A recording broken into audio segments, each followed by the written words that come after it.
اسلام کا وہ دور ہے کہ جب حضور مسجد نبوی سے باہر نکلتے ہیں تو آگے حضرت عمر و ابو بکر رضی اللہ تعالی عنہما کھڑے ہیں. چہرے کے اوپر عجیب اداسی ہے. کہا عمر ابو بکر اس وقت کیوں کھڑے ہو؟ عرض کی حضور بھوک نے گھر میں ٹکنے نہیں دیا. ہم نے چاہا حضور کا چہرہ دیکھ لیں تو کچھ پیاس بجھ جائے، کچھ بھوک مٹ جائے. حضور نے فرمایا میرا حال بھی یہی ہے. جس چیز نے تجھے گھروں سے نکالا ہے وہی چیز مجھے گھر سے نکال لائی ہے. تو حضور نے جب دیکھا کہ کھانا ہے تو حضور نے ایک روٹی لی اور چند بوٹیاں اٹھائیں اور ایک خادم کو بلا کر کے کہا جاؤ ہمارے گھر دے آؤ، میری بیٹی فاطمہ کتنے دنوں سے بھوکی.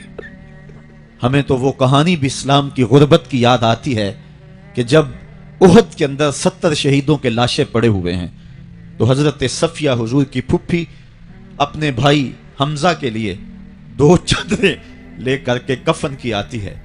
تو حضور علیہ السلام نے فرمایا کہ جس قبر میں حمزہ کو دفن کیا جائے اسی قبر میں مصعب بن عمیر کو بھی کفن دیا جائے اور دفن کیا جائے. اور کہا میرے چچا کے لیے اس کی جو بہن میری پھپھو جو 2 چادریں لے آئی ہیں، کہا ایک چادر ہم مصعب بن عمیر کو دیں گے. یہ مصعب بن عمیر کون ہے؟ تاریخ پڑھو، کتنی دل آویز تاریخ ہے. مکے میں ایک امیر ترین خاتون ہے جس کے بیٹے کا نام مصعب ہے، اور وہ اپنے بیٹے کو اتنا خوبصورت لباس پہناتی ہے اور اتنے خوبصورت خوشبو اور عطر اس کو لگاتی ہے کہ مصعب بن عمیر جن گلیوں سے گزرتے تھے دیر تک وہ گلیاں مہکتی رہتی تھیں. لوگ کہتے تھے یہاں سے مصعب گزر کے گیا ہوگا اس لیے یہ گلیاں مہک رہی ہیں. اچھا پھر مصعب پہ نظر پڑتی ہے میرے محمد عربی کی، اور مصعب بن عمیر حضور کی زلفوں کا اسیر ہو جاتا ہے. ماں کافرہ ہے، جب پتہ چلتا ہے تو اس کا لباس بھی چھین لیتی ہے، سہولتیں اور آسودگیاں بھی واپس لے لیتی ہے. پھر وہ وقت بھی آیا کہ مصعب بن عمیر حبشہ کی جانب ہجرت کر جاتے ہیں. مکے کے حالات کچھ تھوڑے سے خوشگوار نظر آئے تو وہ حبشہ سے واپس مکے جب پلٹے تو ان کے بدن پہ جو چادر تھی وہ جگہ جگہ سے پھٹی ہوئی تھی. میرے آقا کریم علیہ السلام نے دیکھا تو حضور کی آنکھوں میں آنسو ٹپکنے لگے. کہا یہ وہی مصعب ہے جو اتنا خوش پوش نوجوان تھا کہ میں نے پورے مکے میں اس سے خوبصورت لباس پہننے والا کوئی دوسرا شخص نہیں دیکھا، اور آج میرے مصعب کو پہننے کے لیے جو چادر میسر ہے وہ بھی جگہ جگہ سے پھٹی ہوئی ہے. یہ اسلام کی غربت کی کہانی ہے. اور آج احد میں یہی مصعب بن عمیر شہید ہو جاتے ہیں اور ان کے لیے کفن بھی دستیاب نہیں ہے. حضور نے کہا جو میرے چچا کے لیے 2 چادریں لائی ہیں ان میں سے ایک کا کفن مصعب کو دے دو نا، اور دوسری چادر سے کفن میرے چچا کو دے دیا جائے. اچھا حضرت مصعب کے لیے بڑی چادر رکھ دی گئی اور حضرت امیر حمزہ کے لیے جو چادر تھی وہ چھوٹی تھی. اگر سر ڈھانپتے تھے تو پاؤں ننگے ہو جاتے، اگر پاؤں ڈھانپتے تھے تو سر ننگا ہو جاتا. حضور نے فرمایا میرے چچا کا سر ڈھانپ دو اور پاؤں کے اوپر اذخر نامی گھاس ڈال دو. میں یہ اسلام کی غربت کی کہانی تمہیں سنا رہا ہوں.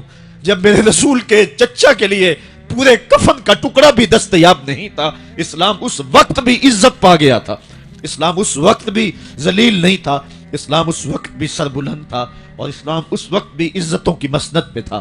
یہ اسلام کا وہ دور ہے کہ جب حضور مسجد نبوی سے باہر نکلتے ہیں تو آگے حضرت عمر و ابو بکر رضی اللہ تعالی عنہما کھڑے ہیں. چہرے کے اوپر عجیب اداسی ہے. کہا عمر ابو بکر اس وقت کیوں کھڑے ہو؟ عرض کی حضور بھوک نے گھر میں ٹکنے نہیں دیا. ہم نے چاہا حضور کا چہرہ دیکھ لیں تو کچھ پیاس بجھ جائے، کچھ بھوک مٹ جائے. حضور نے فرمایا میرا حال بھی یہی ہے. جس چیز نے تجھے گھروں سے نکالا ہے وہی چیز مجھے گھر سے نکال لائی ہے. چلتے ہوئے حضرت ابو ایوب انصاری کے گھر کے قریب سے گزرے.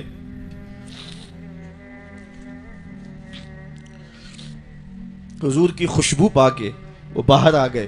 عرض کی بندہ نواز آج میرے مہمان نہیں بنتے؟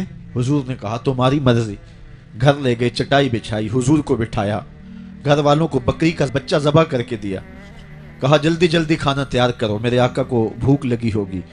یہ کہہ کے واپس آئے، حضور کے پاس بیٹھے، نظر چہرے پہ پڑی تو گھبرا گئے. نکاحت کے آثار اتنے واضح تھے کہ سمجھ آ رہی تھی کتنے دنوں سے حضور نے کچھ نہیں کھایا. اٹھ کے باغ میں چلے گئے، کھجوروں کا خوشہ توڑا، حضور کے سامنے رکھا. کہا بندہ نواز جب تک کھانا تیار نہیں ہوتا یہ کھجوریں تناول فرمائیں۔ تھوڑی دیر کے بعد کھانا دسترخوان پہ لگ گیا۔ حضور سے عرض کی گئی حضور آئیں کھانا تناول کر لیں۔ حضور نے دسترخوان پر تشریف فرما ہو کر کے حضور نے کپڑا اٹھایا تو حضور نے جب دیکھا کہ کھانا ہے تو حضور نے ایک روٹی لی اور چند بوٹیاں اٹھائیں اور ایک خادم کو بلا کر کے کہا جاؤ ہمارے گھر دے آؤ، میری بیٹی فاطمہ کتنے دنوں سے بھوکی۔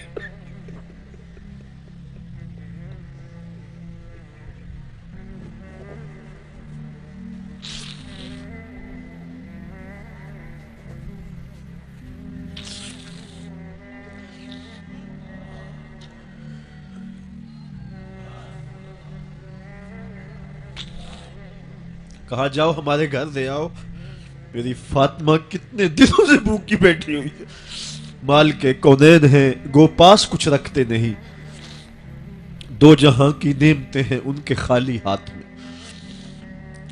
آپ کو پتہ ہوگا کہ جب میرے رسول کا انتقال ہوا ہے، حضور کا وصال ہوا ہے، تو حضور کی ایک زرہ ایک یہودی کے گھر میں گروی رکھی ہوئی تھی۔ حضور نے زرہ رکھ کر کے اس سے قرض لیا ہوا تھا۔ یہ اسلام کی غربت کی کہانی ہے، اور پھر اللہ نے اسلام کو امارت کے رنگ بھی دیے۔ آؤ تمہیں کہانی سناؤں۔ حضرت عدی بن حاتم روایت کرتے ہیں، صحیح بخاری میں روایت ہے۔ یہ حاتم تائی کے بیٹے ہیں۔ کہتے ہیں میں حضور کی خدمت میں حاضر ہوا، ایک شخص آیا، کہنے لگا حضور غربت نے میرا برا حال کر دیا ہے، اور اس نے شکایت کی، غربت کی، پسماندگی کی اور اپنی معاشی بدحالی کی۔ پھر ایک شخص آیا، کہنے لگا حضور میرے پاس دولت تو ہے لیکن میں نے جس منزل پہ جانا ہے راستہ پر خطر ہے، تو میرے لیے کیا حکم ہے کہ میں کیسے راستہ طے کروں؟ تو یہ دو لوگوں نے یہ باتیں کی تو حضرت عدی کہتے ہیں کہ حضور نے روئے سخن میری جانب موڑا اور میری جانب مخاطب ہو کے کہا عدی تو نے ہیرا دیکھا ہے؟ عدی کہتے ہیں میں نے عرض کی حضور دیکھا نہیں، سنا ہے۔ ہیرا یہ شہر ہے عراق کا۔ تو حضور نے فرمایا عدی تو نے ہیرا دیکھا ہے؟ میں نے کہا نہیں حضور دیکھا نہیں، اس کا تذکرہ سنا ہے۔ فرمایا عدی اگر اللہ تجھے زندگی کی مہلت دے تو ہیرا سے ایک خاتون چلے گی، تو اپنی آنکھوں سے دیکھے گا اور مکے تک پہنچے گی اور اللہ کے گھر کعبہ کا طواف کرے گی، اور اس کو ہیرا سے لے کر کے مکے تک اللہ کے علاوہ کسی کا ڈر نہیں ہوگا۔ کہتے ہیں کہ میں نے دل میں کہا کہ پھر بنو طے کے ڈاکو مر گئے ہوں گے جنہوں نے عرب کے اوپر روب ڈال رکھا ہے، تو وہ تو پھر ختم ہو گئے ہوں گے۔ کہتے ہیں میں ابھی سوچ ہی رہا تھا کہ حضور نے مزید میری حیرت میں اضافہ کرتے ہوئے کہا عدی اگر تجھے اللہ نے زندگی کی مہلت دی تو تو دیکھے گا کہ کسرا کے خزانے تیری جھولی میں ہوں گے۔ تو اس دور کی سپر طاقت تھی۔ میں نے کہا حضور کسرا بن ہرمز؟ حضور نے فرمایا ہاں کسرا بن ہرمز۔ کہتے ہیں کہ حضور نے پھر فرمایا عدی اگر تو زندگی پائی تو تو وہ دن بھی دیکھے گا کہ ایک شخص زکوٰۃ کی رقم لے کر کے، زکوٰۃ کی چاندی لے کر کے، زکوٰۃ کا سونا لے کر کے نکلے گا اور اس کو کوئی زکوٰۃ کا مستحق ہی نہیں ملے گا۔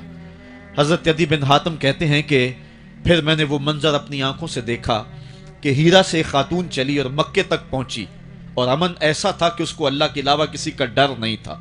پھر وہ لمحے بھی میں نے دیکھے کہ کسرا بن ہرمز کے خزانے مسجد نبوی کے باہر پڑے ہوئے ہیں۔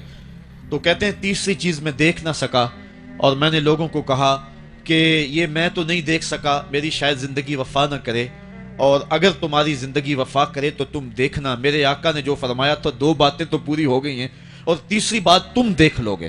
حضرت یحییٰ بن سعید فرماتے ہیں کہ حضرت عمر بن عبدالعزیز کا زمانہ تھا اور انہوں نے مجھے افریقہ کی جانب زکوٰۃ وصول کرنے کے لیے بھیجا۔ میں وہاں سے زکوٰۃ وصول کی اور پھر میں زکوٰۃ لینے والے مستحقین کو ڈھونڈنے لگا، تو کہتے ہیں مجھے کوئی مستحق نہ ملا۔ پھر میں غلام پکڑتا اور اس کے پیسے دے کے اس کو آزاد کرواتا چلا جاتا۔ حضرت عمر بن عبدالعزیز کا زمانہ ہے کہ گورنر ہے عراق کا، وہ حضرت عمر بن عبدالعزیز کو لکھتا ہے کہ اتنی رقم ہے، اس کا کیا کرنا ہے؟ تو عمر بن عبدالعزیز کہتے ہیں رقم لے کے یہاں نہ آنا، وہاں عراق کے لوگوں میں بانٹ دو، جو زکوٰۃ کے مستحق ہیں ان کو تقسیم کر دو۔ تو گورنر لکھتا ہے جو مستحق ہے ان کو دے دی، اب کوئی مستحق نہیں رہا تو میں کیا کروں؟ تو حضرت عمر بن عبدالعزیز کہتے ہیں جو مقروض ہیں ان کا قرض اتار دو۔ تو کہتے ہیں کہ ہاں قرض بھی میں نے اتار دیا ہے، رقم پھر بھی بچ رہی ہے، کیا کروں؟ تو حضرت عمر بن عبدالعزیز نے پھر لکھا، جو شخص شادی کرنا چاہتے ہیں ان کا حق مہر ادا کر دو۔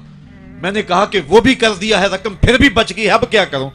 تو حضرت عمر بن عبدالعزیز نے مجھے لکھا کہ جو غیر مسلم ہیں، جنہوں نے ٹیکس دیا ہوا ہے، جتنا ٹیکس دیا ہے اس سے دگنے پیسے ان کو قرضے میں دے دو، اور ان کو کہو جاؤ اس کا کاروبار کرو، کھیتی باڑی کرو، اور ساتھ انہیں یہ بھی کہہ دینا قرض کی فکر نہ کرنا اور زیادہ اس میں پریشان نہ ہونا، جب دے سکو گے دے دینا۔ یہ دور بھی پھر اسلام نے دیکھا اور یہ گھڑیاں بھی دیکھی، جب چتھڑے پہنے ہوئے تھے، جب پیود لگے لباس پہنے تھے، جب پیٹ میں ڈالنے کے لقمہ بھی نہیں تھا، اللہ کا دین اس وقت بھی غالب تھا، اور جب گلیوں کے اندر ریشم بکھرا ہوا ہوتا تھا، کوئی اٹھانے والا نہیں تھا، دین اس وقت بھی غالب تھا۔